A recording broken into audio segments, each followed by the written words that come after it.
English learning really made easy में आप सबका स्वागत है। मैं हूं आपका दोस्त साजिद अली खान। दोस्तों, आज से मैं इंग्लिश वोकेबलरी सीरीज पार्ट 2 की शुरुआत करने जा रहा हूं और इसमें हम डिस्कस करने वाले हैं 1000 most commonly used idioms and phrases with their uses. 1000 मुहावरे और वाक्यांश और उनके इस्तेमाल सिंपल एग्जाम्पल्स के साथ हम देखने वाले हैं। मुहावरों का जो इस्तेमाल होता है दोस्तों, वो लैंग्वेज में चार चांद लगा देता है। हम बगैर मुहावरे के कोई सेंटेंस को उतने अच्छे से एक्सप्लेन बिल्कुल नहीं कर पाते। जब वही चीज को हम मुहावरे के जरिए इस्तेमाल करते हैं तो सेंटेंस में बहुत जान आ जाती है और हम अपने पूरे जज्बात को बहुत ही अच्छे से एक्सप्लेन कर पाते हैं।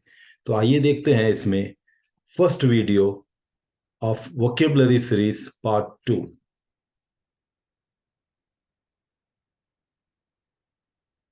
तो सबसे पहले हमें ये देखना जरूरी है कि इडियम्स और फ्रेजेस के इस सीरीज में हमें पता होना चाहिए एक्चुअल फ्रेज क्या होता है, इडियम क्या होता है। तो पहले मैं आपको उसके मीनिंग एक्सप्लेन करूंगा, उसके बाद हम उसके एग्जांपल्स शुरू करेंगे। तो what is a phrase? Phrase होता क्या है? A phrase is a group of words which does not have complete sense, though it's a part of the sentence, but it does not have subject or verb. तो phrase क्या होता है दोस्तों? ये sentence का ही हिस्सा होता है। कुछ शब्द होते हैं इसमें, लेकिन इसमें कभी अपना सब्जेक्ट नहीं होता, यानी कि कर्ता नहीं होता, और वर्ब भी नहीं होता है। ये सिर्फ कुछ ही शब्दों का एक ग्रुप होता है, छोटा सा। लेकिन ये अपने खुद से मीनिंग नहीं देता है। यानी अगर आप फ्रेज को सेंटेंस से अलग कर दोगे तो उसके कोई भी मीनिंग, कोई अर्थ नहीं रहेगा। वाक्यांश शब्दों का वो समूह है जिसका पूर्ण अर्थ नहीं होता। हालांकि ये वाक्य का ही एक भाग है, लेकिन इसमें कर्ता या क्रिया नहीं है। यानी कर्ता यानी कि सब्जेक्ट नहीं होता है और क्रिया यानी कि वर्ब नहीं होता है। तो आइए देखते हैं उसको हम एग्जांपल्स के जरिए। There is a chair in a corner. अब ये इन अ कॉर्नर मैंने यहाँ ग्रीन कलर से लिखा है, ये है फ्रेज। अब देखिए दोस्तों, जब हम इन अ कॉर्नर को सेंटेंस में यूज कर रहे हैं तो पूरा कंप्लीट मीनिंग हमें समझ में आ रहा है। There is a chair in a corner, कोने में एक चेयर, एक कुर्सी रखी हुई है। लेकिन अगर मैं सिर्फ ये कहूं इन अ कॉर्नर, तो इसका कोई अर्थ नहीं होता है। तो यही होता है फ्रेज। जब वो सेंटेंस का हिस्सा बनता है, सेंटेंस में इस्तेमाल होता है, तो वो सेंटेंस की हेल्प करता है पूरे कंप्लीट मीनिंग देने में। लेकिन जब वो सेंटेंस से हटके सिर्फ हम फ्रेज अगर कहेंगे तो वो कभी भी मीनिंग नहीं देगा, वो उल्टा हमें कंफ्यूज करेगा। नेक्स्ट एग्जांपल है, thousands of soldiers sacrifice their lives for the sake of their Motherland. हजारों सिपाहियों ने अपनी जानें कुर्बान कर दी अपनी मादर वतन के लिए, अपने जो है तो अपने मुल्क के लिए। तो यहाँ पे फॉर द सेक ऑफ यानी की खातिर, जैसाठी। तो अगर हम सिर्फ ये कहेंगे फॉर द सेक ऑफ, तो ये कोई सेंस नहीं होता है। लेकिन जब हम ये पूरा सेंटेंस यूज करेंगे कि हजारों सिपाहियों ने अपनी जान कुर्बान कर दी अपने देश की खातिर, राइट, तो यहां पर वो होगा पूरा complete sentence. In order to succeed we have to work hard. कामयाब बनने के लिए हमें सख्त मेहनत करना होता है। कोई शॉर्टकट नहीं होता है कामयाबी में, मेहनत जरूरी होती है। तो इन ऑर्डर टू यानी उसकी खातिर, हमें अगर कामयाब होना है, कामयाब होने की खातिर, कामयाब होने के लिए हमें मेहनत जरूरी है। तो इन ऑर्डर टू अगर हम सेंटेंस से हटकर सिर्फ इन ऑर्डर टू बोलेंगे तो उसका कोई अर्थ नहीं होगा। लेकिन जब ये पूरे सेंटेंस में आएगा तब वो पूरा मीनिंग देगा। That money was inside the cupboard.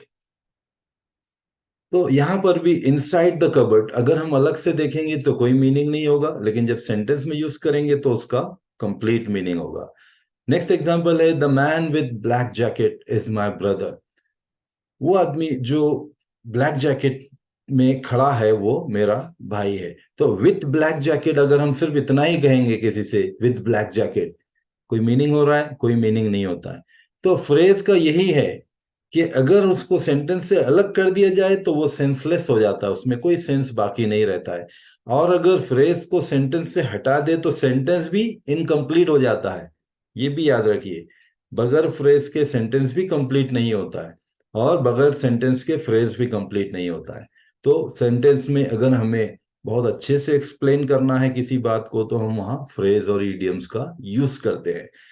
अभी मुझे लगता है आपको फ्रेज अच्छे से समझ में आ गया होगा। बढ़ते हैं अपने अगले पॉइंट की तरफ, idioms. What is an idiom?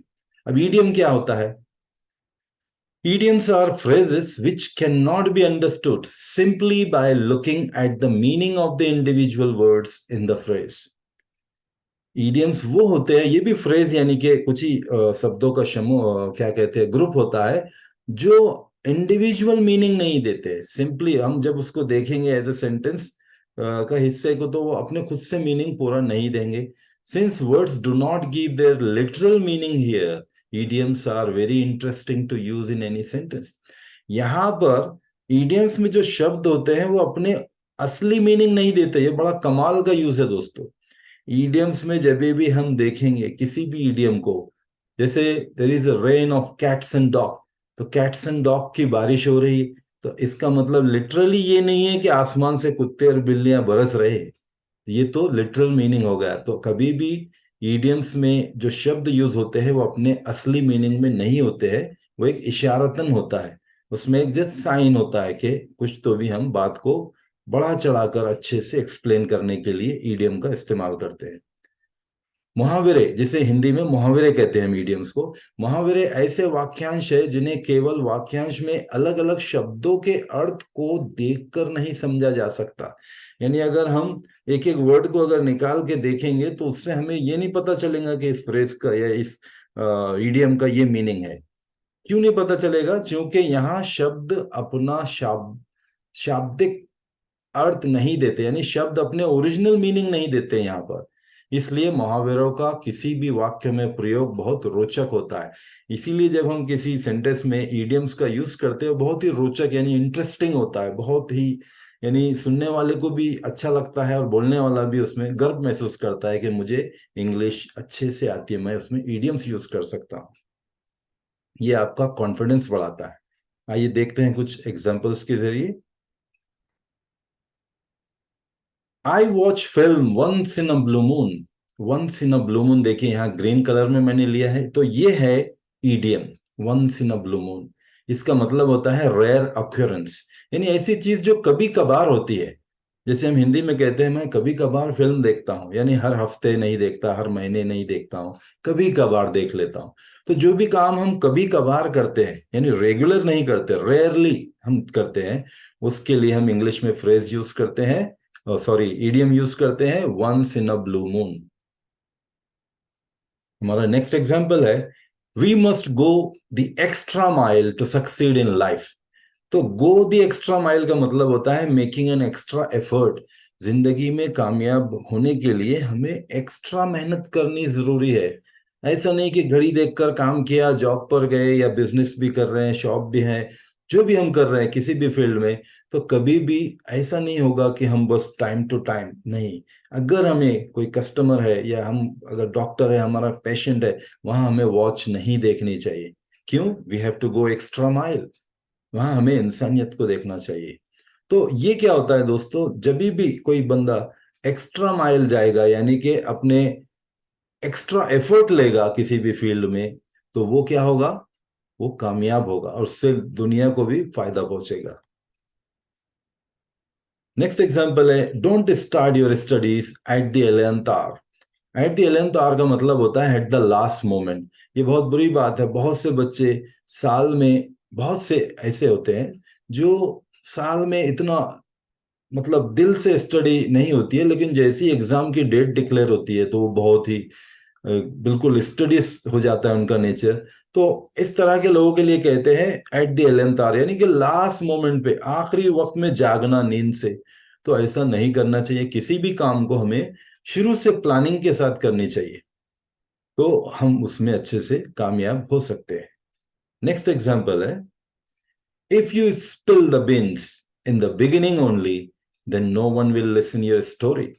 यहाँ स्पिल द बीन्स ये हमारा ईडियम है, इसका मतलब ये होता है रिवील अ सीक्रेट, यानी किसी राज की बात को उजागर कर देना, बतला देना।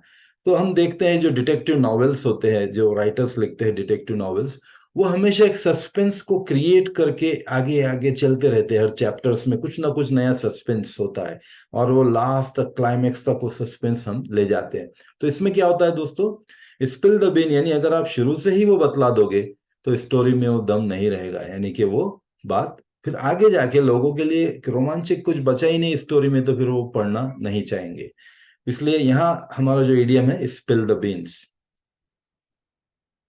हमारा लास्ट एग्जांपल है never be a black sheep for your family. Black sheep का मतलब होता है someone who brings disgrace to the entire family. कोई एक बंदा जो पूरी फैमिली के लिए कुछ नाम खराब करने के काम कर रहा है, उनको डिसग्रेस कर रहा है, ऐसा कोई भी किसी भी फैमिली में किसी को भी ऐसा नहीं करना चाहिए, बल्कि हमें ऐसे कार्य करने चाहिए जिससे हमें, हमारी फैमिली को हम पर गर्व होना चाहिए। तो मुझे उम्मीद है आपको ईडीएम के बारे में थोड़ी बहुत मालूमात मिल जाएगी इस वीडियो से, और हम आगे अभी इसके प्रैक्टिकल एग्जाम्पल्स शुरू करने वाले हैं। तो आइए बढ़ते हैं अपने फर्स्ट एग्जाम्पल की तरफ। Once in a blue moon ये हमारा पहला इडियम है। इसका मीनिंग होता है रेयर अक्योरेंस, अक्योरेंस, और उसे हिंदी में कहते हैं कभी कभार। He goes to the cinema once in a blue moon. वो कभी कभार सिनेमा देखने जाता है, यानी कि रेगुलर नहीं जाता है, कभी कभार जाता है। जब भी हम कोई कार्य कभी कभार करते हैं तो उसके लिए हम इंग्लिश में once in a blue moon का इडियम यूज कर सकते हैं। हमारा नेक्स्ट इडियम है a hard nut to crack.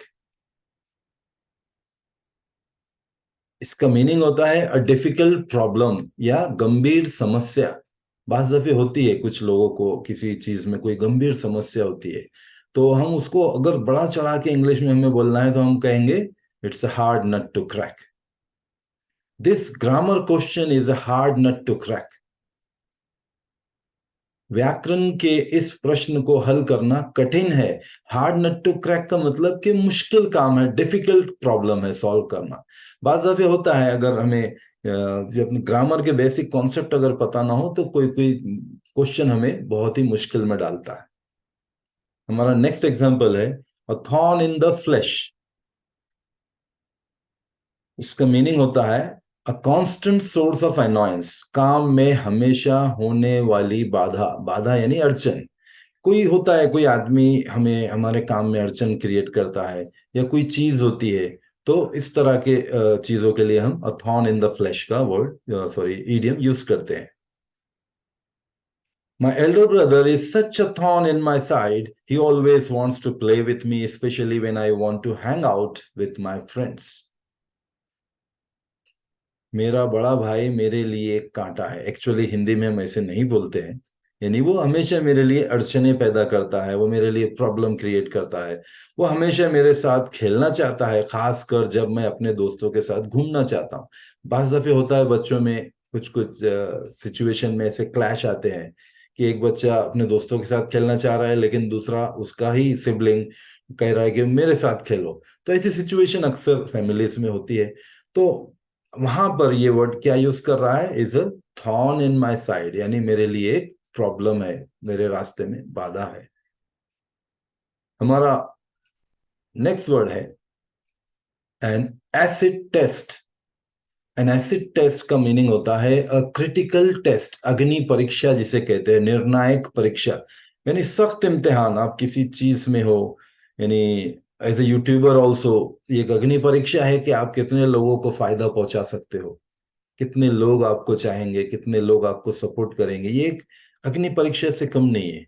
Being a YouTuber is not less than an acid test, क्योंकि आप कोशिश करते हो और उसमें अगर लोगों ने आपके कार्य को समझा, सराहा, तो मतलब आप वो एसिड टेस्ट को आपने पार कर लिया, पास कर लिया। The politicians make a lot of promises, but the acid test begins when they assume office and start delivering on them. On them. तो यहाँ क्या हो रहा है दोस्तों, राजनेता बहुत सारे वादे करते हैं, लेकिन उनकी कठिन परीक्षा तब शुरू होती है जब वो सत्ता संभालते हैं और उन्हें पूरा करना शुरू करते हैं। यहाँ देम में हम देख रहे हैं कि एक एग्जांपल दी गई है कि अक्सर राजनेता, सब ऐसे नहीं होते, मैं फिर से ये कहूंगा, हर राजनेता ऐसा नहीं होता है। बहुत से राजनेता तो इतने मतलब डिवोटेड होते हैं कि वो बहुत ही गर्व के साथ जिस भी क्षेत्र को वो रिप्रेजेंट करते हैं उसको बिल्कुल ऐसे जन्नत की तरह बनाने की कोशिश करते हैं। तो यहाँ मेरा ये कहने का मकसद है कि उनका असली टेस्ट कब शुरू होता है, जब वो पावर में आते हैं, ऑफिस में बैठते हैं। अब उन्होंने जितने भी प्रोमिसेस किए उनको वो पूरा करना, that is not less than an acid test for them.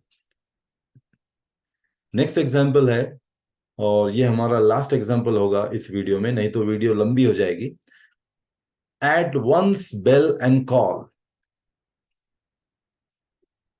इसका मतलब है अंडर वंस कंट्रोल, किसी के इशारे पर नाचने वाला। At once bell and call, sorry, beck and call. Why do you think I will do anything you say, I am not at your beck and call. तुम्हें ऐसा क्यों लगता है कि तुम जो कहोगे मैं वो करूंगा, मैं आपके इशारे पर नाचने वाला नहीं हूं। बाज दफे होता है कुछ लोग हमें डोमिनेट करने की कोशिश करते हैं, तो उस सिचुएशन में आप ये यूज कर सकते हो कि मैं आपके इशारों पे नाचने वाला नहीं हूं। तो दोस्तों, मुझे उम्मीद है इस वीडियो में आपने कुछ नया जरूर सीखा होगा, और इसके साथ मैं दोनों वोकेबलरी सीरीज के वीडियो बनाता रहूंगा। सिर्फ आपसे ये एक रिक्वेस्ट है, गुजारिश है कि आप में से बहुत से लोग हैं, आप भी, मैं जब एनालिसिस में देखता हूँ मेरे वीडियो की, जिन्होंने चैनल को सब्सक्राइब नहीं किया है, वो देख रहे हैं, वीडियो देख रहे हैं बिल्कुल, और उन्हें शायद अच्छा भी लग रहा है, रेगुलर देख रहे हैं, लेकिन चैनल सब्सक्राइब कीजिए तो मुझे उससे मोटिवेशन मिलेगा, मैं और नई नई सीरीज आपके लिए बनाऊंगा। और इस वीडियो में अगर आपको लगता है कुछ और ऐड किया जा सकता है तो आप बेशक मुझे लिखिए, कमेंट में मुझे बताइए। आपके कमेंट का मुझे इंतजार रहेगा, और मिलता हूं आपसे अगले वीडियो में। और तब तक के लिए अपना बहुत सा ख्याल रखिए, and God bless us all.